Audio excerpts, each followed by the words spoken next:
കഴിഞ്ഞ കുറേ ദിവസങ്ങളായി സോഷ്യൽ മീഡിയയിലെ ഏറ്റവും വലിയ ചർച്ചാ വിഷയങ്ങളിൽ ഒന്ന് തന്നെ താരസംഘടനയായ അമ്മയെ പറ്റി തന്നെയാണ്. അൻസിബ ഹാസിന്റെ വെളിപ്പെടുത്തലും അമ്മ സംഘടനയിലെ പൊട്ടിത്തെറികളും എല്ലാം തന്നെ സോഷ്യൽ മീഡിയയിൽ വളരെ വലിയ രൂപത്തിൽ തന്നെ ചർച്ചാ വിഷയങ്ങളായി മാറിക്കൊണ്ടേയിരിക്കുകയാണ്. ഓരോ ദിവസം കൂടുന്തോറും ചൂടായ ചർച്ചകൾ തന്നെയാണ് അമ്മ സംഘടനയിൽ നിന്ന് പുറത്തു വരുന്നത്. അൻസിബയുടെ തുറന്നു പറച്ചിലും വെളിപ്പെടുത്തലും എല്ലാം തന്നെ വലിയ രൂപത്തിലുള്ള ഒരു വാതിൽ തന്നെയാണ് അമ്മയിലേക്ക് തുറന്നു വെച്ചിരിക്കുന്നത്. അമ്മയുടെ താരസംഘടനയിലെ നേതൃത്വം മാറിയതിൽ പിന്നെയും ഒരുപാട് പ്രശ്നങ്ങളൊന്നും നടക്കില്ല എന്ന് വിചാരിച്ചപ്പോൾ വീണ്ടും തെറ്റുകയായിരുന്നു. അമ്മയുടെ താരസംഘടന വീണ്ടും അടിമുടി പൊളിഞ്ഞ് വീഴുന്ന ഒരവസ്ഥയിലേക്കാണ് മുന്നോട്ട് പോയിക്കൊണ്ടേയിരിക്കുന്നത്. പ്രമുഖ താരങ്ങളിൽ നിന്നും വരുന്ന വെളിപ്പെടുത്തലെല്ലാം തന്നെയാണ് ഇതിന് ഏറ്റവും വലിയ ഉദാഹരണമായി കാണിക്കുന്നത്. ടിനി ടോം തന്നെ ജിഹാദി എന്ന് വിളിച്ച് അഭിമാനപ്പെടുത്തി എന്ന് പറഞ്ഞെല്ലാം തന്നെ ഒരുപാട് വിഷയങ്ങൾ അൻസിബ ഹാസൻ മുന്നോട്ട് വയ്ക്കുമ്പോഴും ടിനി ടോമിന് ഒരുപാട് ആരാധകരും ഒരുപാട് നേതൃത്വന്മാരുടെ കൂടെയും ഒരുപാട് പണത്തിന്റെ സ്വാധീനവും ഒരുപാട് ഉള്ളതുകൊണ്ട് തനിക്ക് ഭയമുണ്ട് എന്ന് അൻസിബ തുറന്നു പറയുന്നു.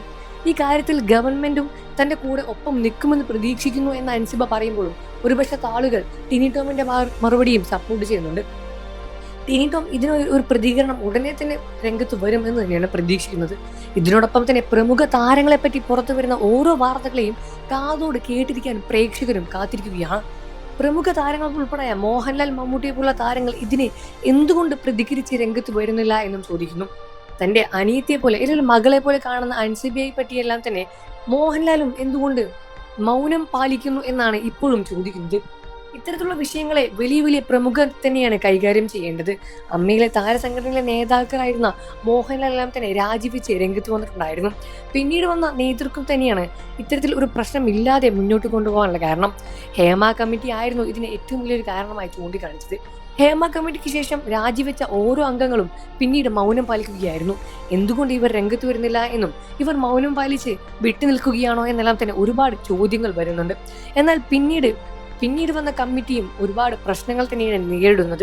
ഇപ്പോൾ കൂടി ഇത്തരത്തിലുള്ള പ്രശ്നങ്ങളെല്ലാം തന്നെ എങ്ങനെ ഇവർ സ്വാധീനിച്ച് എങ്ങനെ മാറ്റി വീണ്ടും അമ്മ എന്ന താരസംഘടനയെ ഉയർത്തെഴുന്നേൽപ്പിച്ച് കൊണ്ടുവരും എന്ന് തന്നെയാണ് ഒരു ചോദ്യചിഹ്നമായി തന്നെ അവശേഷിക്കുന്നത്. ഈ വിഷയത്തിൽ നിങ്ങളുടെ അഭിപ്രായം എന്താണെന്ന് വീഡിയോയ്ക്ക് താഴെ കമന്റ് ചെയ്ത് പറയുക.